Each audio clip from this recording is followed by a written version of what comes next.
Aujourd'hui, tu vois, bon, je lance Super Créatif, c'est ah bah voilà, c'est un énième gars qui lance sa boîte, très bien. Mon père, quand il a lancé sa première boîte en 2006, bon, c'était moins courant. 2006. Ouais. Mon grand-père, qui a aussi lancé une boîte, mais dans les années 70, lui, c'était chaud. Enfin, lui, c'était un peu bizarre, tu vois. Un mec qui lance une boîte, c'est plus rare. Enfin, et mon arrière-grand-père, lui, c'était un fou furieux.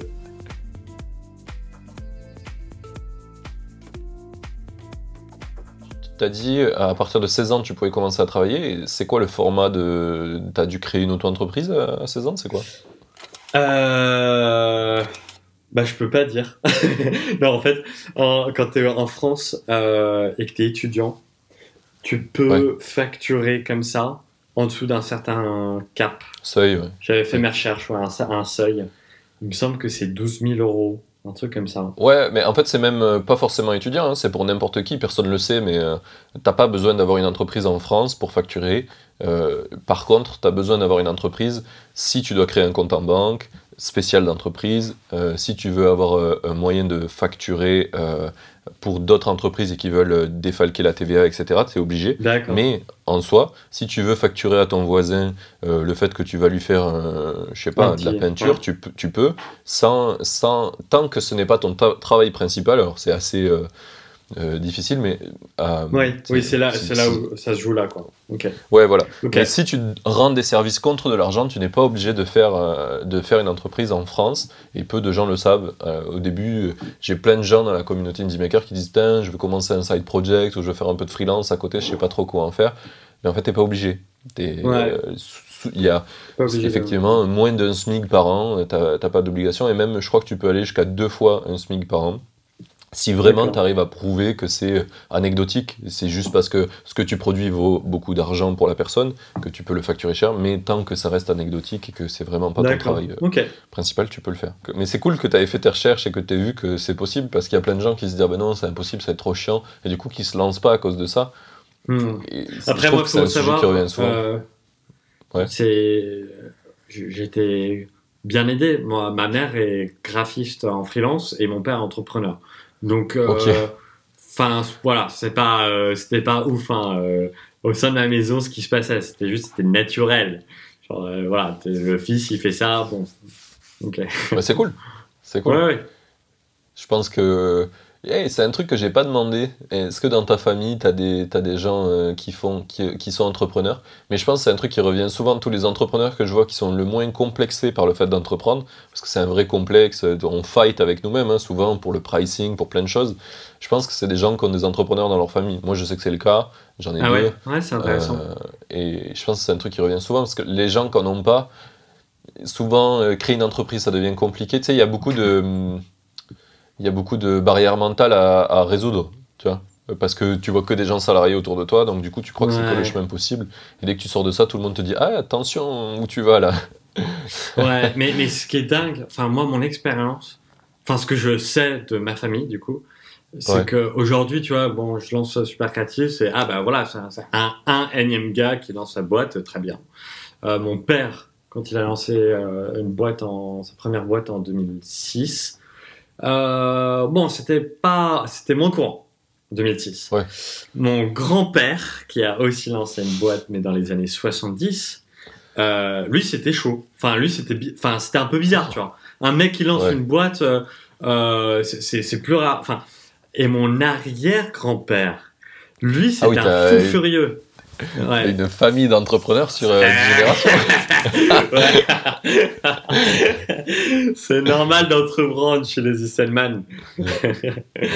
Non mais oui, en l'occurrence, je dis ça parce que c'était vraiment chaud. Enfin, t'étais ostracisé, ça se dit, ouais, ostracized.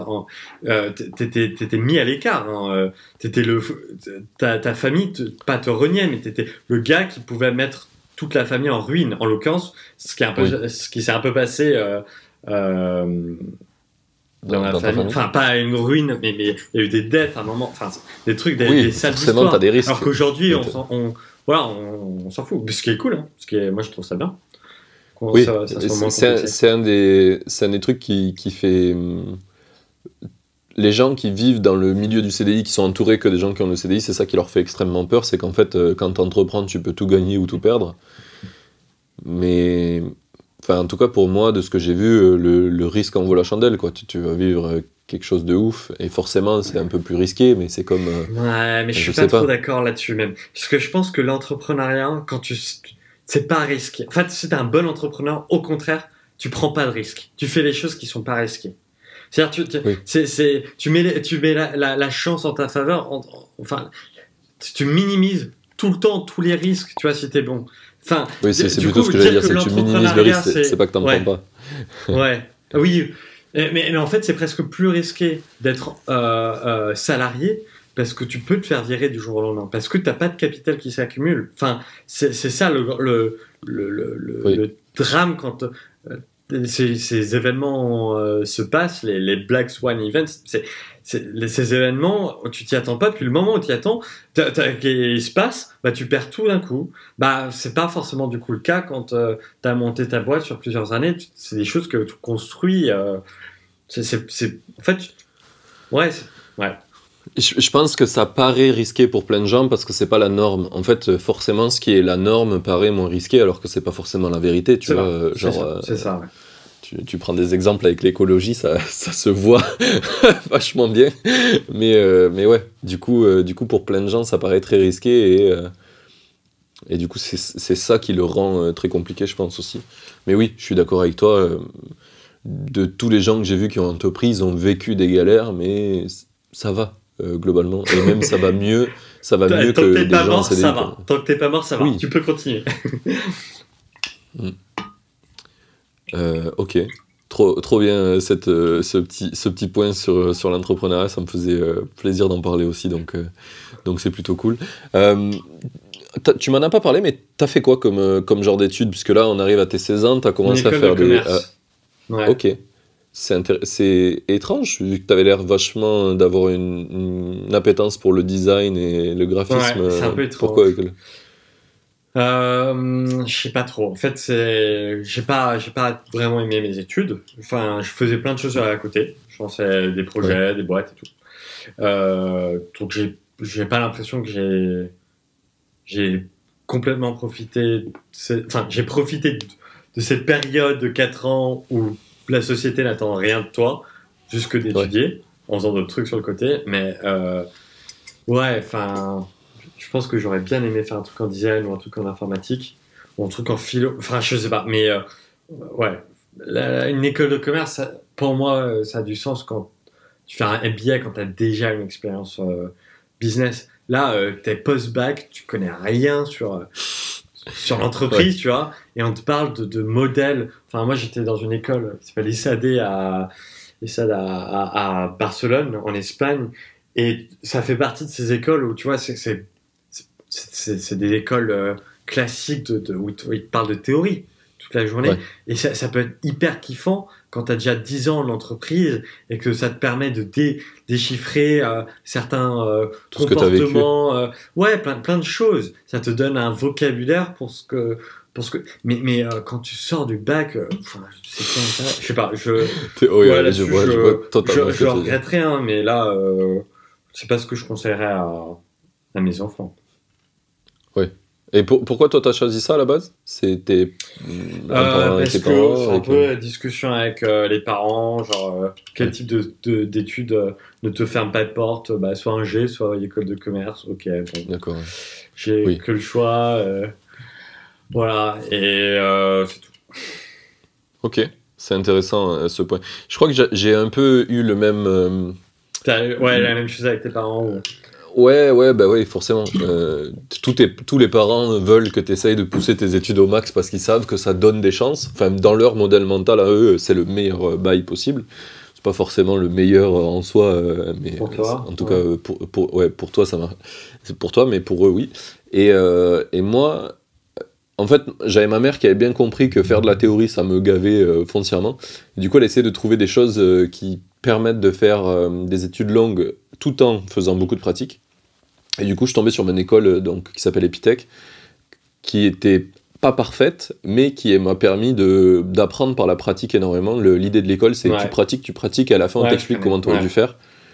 Et ça, franchement, c'était un pain reliever, tu vois, pour moi. C'est genre, j'ai essayé des trucs, je suis allé en médecine, tu vois, au début, en mode vraiment, je sais pas où aller. Et je suis allé là-bas, j'ai fait non, jamais de la vie, je vais passer 8 heures par jour à apprendre des trucs par cœur pour des trucs que je sais même pas si je vais utiliser, tu vois.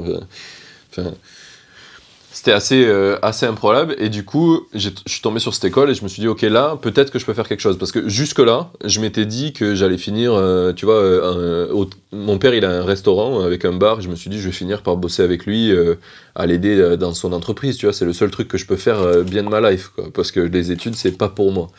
Et finalement, je suis tombé sur ça et c'était vraiment cool. Et j'aimerais qu'il y ait de plus en plus d'écoles qui prennent ce modèle-là parce que je crois que c'est un besoin pour plein de gens, en fait, de pratiquer, de comprendre ce qu'ils font en le faisant. mais c'est clair. Et même les écoles de commerce, là, actuellement, elles le savent, hein. Enfin, toutes les Ouais. écoles de commerce sont aujourd'hui en train de créer des programmes de vraiment d'entrepreneuriat au niveau post-bac et tout. Et si elles le font pas, elles vont se faire défoncer, quoi.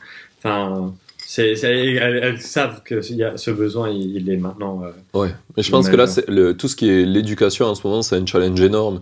Avec tout ce que tu peux apprendre sur Internet, l'éducation standard, elle est en train de plus que battre de l'aide pour moi. Enfin, je vois mes petits cousins, tu vois, ils comprennent pas ce qu'ils foutent à l'école. Je dis, mais attends, est-ce que ce qu'ils sont en train de nous apprendre en 1 an et demi, j'aurais pu l'apprendre en 2 semaines sur YouTube. Qu'est-ce que tu fais, tu vois? Donc, je pense qu'il y a des gros challenges qui vont arriver, quoi, sur tout le scolaire, parce que c'est plus très adapté au monde d'aujourd'hui, j'ai l'impression. Mm. Puis surtout, tu finis avec une école de commerce avec un crédit sur Ouais, 5 ans. ouais. Enfin, c'est. J'ai fait la Enfin, même, hein, et puis qu'il y a une école qui coûte très cher aussi. J'ai fait 42 000 € de crédit, parce que je viens d'une famille pas très aisée. ouais, Et ouais, ça fait mal au cul, hein. ouais, Bon, c'est après, chaud. ça m'a donné une motivation immense pour me sortir les doigts, tu vois. Ouais. Clairement, je suis de nature assez flemmarde, et je pense que j'aurais pas eu ça, j'aurais pas cherché à avoir des bons salaires directs, j'aurais, tu sais, j'aurais fait de l'à peu près, quoi. Et ouais. Mais j'aimerais que ça soit possible d'apprendre autrement, tu vois, parce que je pense que j'ai de la chance d'avoir des parents qui avaient un taf assez stable, qui fait que tu peux faire un crédit, mais pas tout le monde a cette chance, et du coup, si tu peux pas, bah, tu peux pas accéder à ce genre d'école, et ça, c'est un peu dommage, quoi. Enfin, je sais pas. Toi, t'as dû faire des crédits pour ton école de commerce? Ouais. Mm. Ouais, 30 000 euros, ouais, ouais, pas mal, pas mal. Pas ouais. mal. Est-ce que, d'ailleurs, ça c'est une question vachement intéressante, est-ce que t'as pu le rembourser à l'avance ou t'as fait la timeline normale? Timeline normale. Ok. Ouais. Moi, je Parce suis que arrivé c'est à les skipper calculs. 2 ans, je crois. Ok.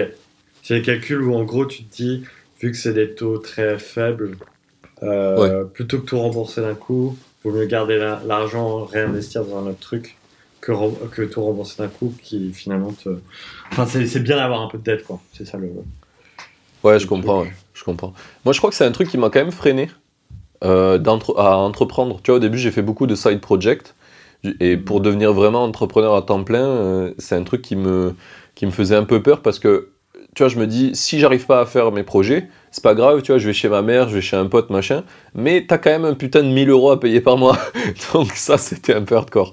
Donc je pense que ça m'a un peu limité sur ce côté-là. Je sais pas Moi si aussi, je toi... pense que ça m'a fait peur au début, ouais. Au Ok. début, je me suis dit merde, parce que je venais finir mes études, quoi, et je savais que je voulais lancer un truc, mais je me suis dit, bah, si je lance quelque chose, il faut que ça rapporte forcément beaucoup d'argent. Alors que voilà, c'est pas dans mes valeurs, c'est pas ce qui est primaire de se faire Oui, énormément de thunes. c'était pas l'alignement, tu t'en foutais de gagner de l'argent. Souvent, Ouais. souvent c'est un truc qui revient, gagner de l'argent c'est trop cool, mais faire un truc que tu kiffes tous les jours, c'est quand même mieux.